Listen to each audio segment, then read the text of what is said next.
गंगा विचार मंच एक आधिकारिक मंच है जल शक्ति मंत्रालय भारत सरकार का जो राष्ट्रीय स्वच्छ गंगा मिशन उसके तहत हम लोग काम करते हैं।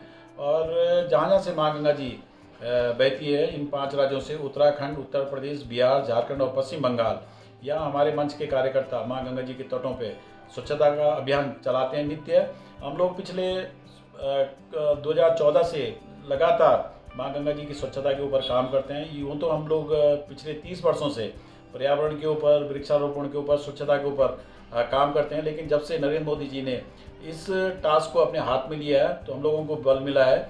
और जो गंगा विचार मंच के लोग हैं, आपकी गंगोत्री से लेके गंगा सागर तक नित्य इसके किनारों पे जाके बहुत स्वच्छता का काम करते हैं। जो कूड़ा इसके आसपास फैला रहता है उसको एकत्रित करते हैं, लोगों को जागरण करते हैं, लोगों को जागरूक करते हैं। और हम लोग खासकर जो हम लोग माँ गंगा जी के मायके के लोग हैं, माँ गंगा जी के गांव के लोग हैं, ये उत्तराखंड माँ गंगा जी का गांव भी है, माँ गंगा जी का मायका भी है। तो हम लोग गंगोत्री में काफ़ी हद तक हम लोग पिछले 12 सालों से स्वच्छता के ऊपर काम कर रहे हैं। और एक बात बता दें आपको कि जब माँ गंगा जी के कपाट खुलते हैं अक्षय तृतीया के दिन, ये अप्रैल और मई के बीच में आती है ये तिथि, तो उसके बाद प्रतिदिन यहाँ 15,000 से लेकर 20,000 श्रद्धालु नित्य माँ गंगा जी के दर्शन करते हैं, इसमें पवित्र स्नान करते हैं। और जिसमें बड़ी संख्या में महिला श्रद्धालु होती है, महिला तीर्थयात्री होते हैं और उनकी श्रद्धा होती है माँ गंगा जी को फूल प्रसाद अर्पित करना, वस्त्र अर्पित करना, श्रृंगार भेंट करना।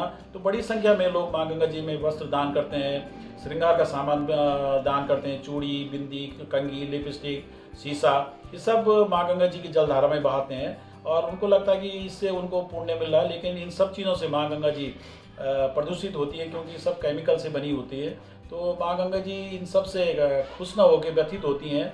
तो हम सब लोगों से अपील करते हैं वहाँ जाके कि इस तरह की आप जो आप माँ गंगा जी को वस्त्र दान करना चाहते हैं, श्रृंगार का सामान दान करना चाहते हैं, तो माँ गंगा जी की जलधारा में न बहा के उसको मंदिर में दान करें। उसके बावजूद भी बहुत सारे लोग जो महिला तीर्थयात्री हैं, बड़ी संख्या में वो लोग इस बात को नहीं मानते, क्योंकि श्रद्धा उनकी बहुत मजबूत होती है कि नहीं माँ गंगा जी में वस्त्र जरूर भेंट करने हैं। तो जो श्रद्धालुओं के द्वारा जो वस्त्र बहाए जाते हैं, जो अर्पित किए जाते हैं, वो जगह जगह माँ गंगा जी के आसपास फंस जाते हैं, पत्थरों में फंस जाते हैं। तो हम उसको एकत्रित करते हैं और जब हम ये ड्राइव चलाते हैं तो एक दिन में करीबन 100 बोरे वस्त्र हम लोग एकत्रित करते हैं। ये सरकारी प्रयासों के साथ भी हम लोग करते हैं, गंगा विचार मंच के लोग, जिला गंगा समिति के साथ, और जो यहाँ उत्तरकाशी में जैसे ITBP के साथ, वन विभाग के साथ हम इस सब कामों को अंजाम देते हैं। यमुनोत्री में इन कामों को हम अंजाम देते हैं। तो हम सब लोगों से प्रार्थना करते हैं कि किसी भी नदी में, माँ गंगा जी हो या दूसरी नदियाँ हैं, किसी भी तरह के वस्त्र नहीं अर्पित करने चाहिए। और बड़ी संख्या में श्रद्धालु जब पवित्र स्नान करते हैं नदियों में, माँ गंगा जी में, तो वहाँ पे अपने पुराने वस्त्र भी छोड़ जाते हैं। तो वो जो दृश्य होता है बड़ा कष्टदायक होता है। तो हम लोगों से प्रार्थना करते हैं कि इस तरह के आप पुराने वस्त्र गंगा जी में भेंट ना करें, बल्कि अगर आपको भेंट करना है तो माँ गंगा जी में दूध अर्पित कर सकते हैं और गंगा जल वहाँ से लेके जा सकते हैं, जैसे कि ले ही जाते हैं। और जो हम हिंदू धर्म के लोग हैं, सनातन धर्म के लोग हैं, तो ऐसा कोई घर नहीं है जहाँ जिस घर में जल नहीं हो, माँ गंगा जी का जल नहीं होता है। और जिस घर में गंगा जल नहीं है तो वो हिंदू भी नहीं है। तो जब हमारी इतनी बड़ी मजबूत संस्कृति है माँ गंगा जी के प्रति, हम इसको माँ कह के पुकारते हैं और दुनिया की एक अकेली नदी है जिसको माँ का दर्जा मिला है, तो कुछ ना कुछ इसमें अद्भुतता है, विलक्षणता है। तो इसीलिए इसको माँ का दर्जा मिला है। ये हमारे जन्म से लेके मोक्ष तक हमको ये हमारे साथ रहती है। तो माँ गंगा जी की स्वच्छता के लिए, निर्मलता के लिए हम सबको प्रयास करने चाहिए। और जहाँ तक युवा पीढ़ी की बात है, युवा पीढ़ी को इसमें बढ़ चढ़ के आगे आना होगा और माँ गंगा जी की जो स्वच्छता है, निर्मलता है, भव्यता है, दिव्यता है, वो इसी तरह से बनी रहे।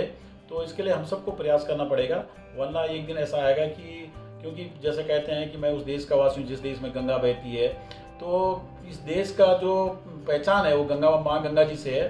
तो माँ गंगा जी रहेगी तो सनातन धर्म रहेगा, हिंदू संस्कृति रहेगी, हिंदू धर्म रहेगा, ये देश रहेगा।